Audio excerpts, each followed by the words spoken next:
Hello, my name is Blythe Roberts and I'm in my second year at Leeds Beckett University doing the degree HR Business Management. Professional skills is one of my modules and I've been asked to create this video to present how my professional skills have developed over this year and basically my second semester. This first slide here shows my assessment objectives, and one of those assessment objectives was to look at how I can develop my professional skills throughout the year and how I can make them more efficient. Throughout these slides you'll be able to see how I have done that. However, the first few will be recapping what I did in my first semester, being my report, and how I have adapted in my second semester on how to be able to be more efficient, more proactive, and just have better professional skills. Another one of the assessment objectives was to look at the HR graduate market and HR graduate job roles, and in the next few slides I'll show you how I looked at those and what those included. This next slide is another part of my assessment where I had to look at the CIPD map from 2015, where it shows a range of different behaviours all along the outside of the map, being 8 different behaviours, and how the job roles, the graduate job roles that we looked at in assessment 1, how they would have anything in common with these 8 behaviours. So in my assessment, I found that a lot of the qualities that employers were looking for graduate roles was having some sort of a passion to work for part of a team, and that was apparent in a lot of other job roles as well. So that was a quality that I aspired to fulfil by the end of this year. I already felt confident in working as part of a team, but I wanted to become more confident in portraying my opinions and presenting to a team as well. That quality, I'd say, out of the 8 behaviours would probably link to a few, being role model and decisive thinker.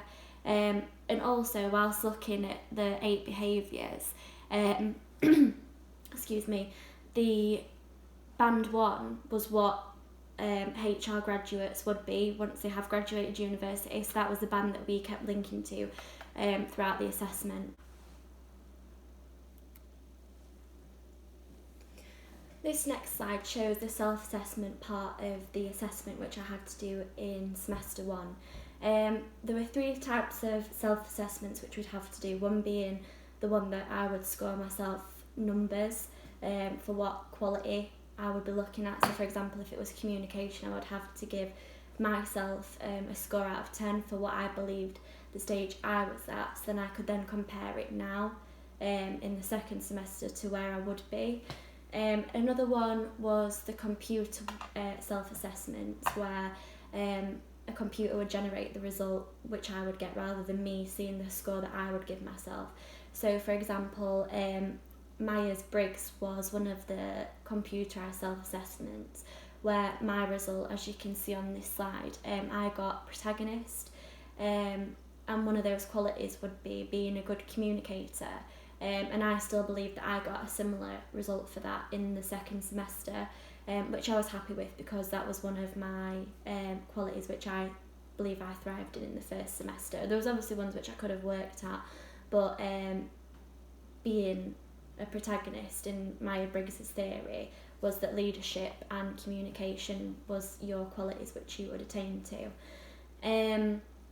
The other self-assessment type would be you doing it as well as somebody else doing it. For example, Johari Window was one of the self-assessments where I would circle some qualities which I believed I had, and personality traits, and somebody else would have to do that for what they believed the personality traits I held, and then they would be viewed at and looked to see if any results were similar or not, and then the results which I had would be listed in my first assessment. The results that somebody else gave me would be listed, and then the ones which were similar are meant to be the ones that are truly what you have.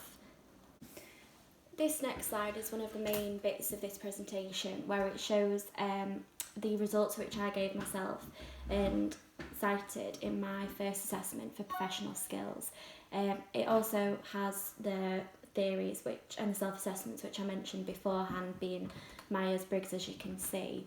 A few others I've also included on there, ones which I created myself, being the radar plan, around the bottom being this one, and also a time log which I had to do for the typical day which I would give myself at uni, and the typical day not being at university.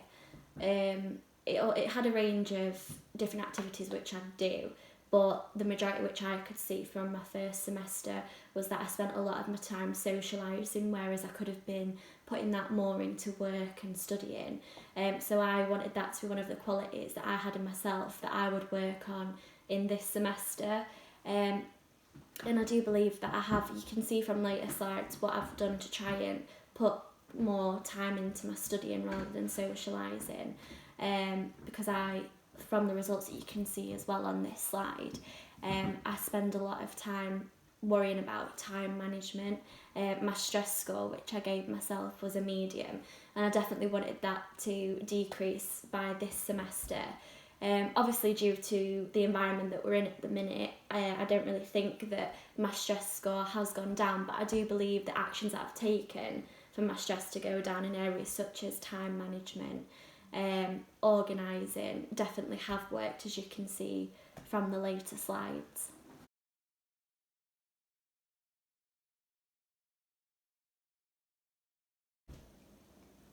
These next few slides, I will insert pictures in this video, including my SWOT analysis and my personal development plan, of what I did in the first semester and what the main points that I wanted to work on in this second semester, obviously being the next couple of slides of what I did to get to where I want to be. The main strengths which I had, like I said, were leadership. The threats that I will mainly unsure about would be my time management and organisation, and not having the facilities to be able to work with those. And my weaknesses being obviously time management, organisation, and definitely a bit of communication as well that I wanted to work on in this semester.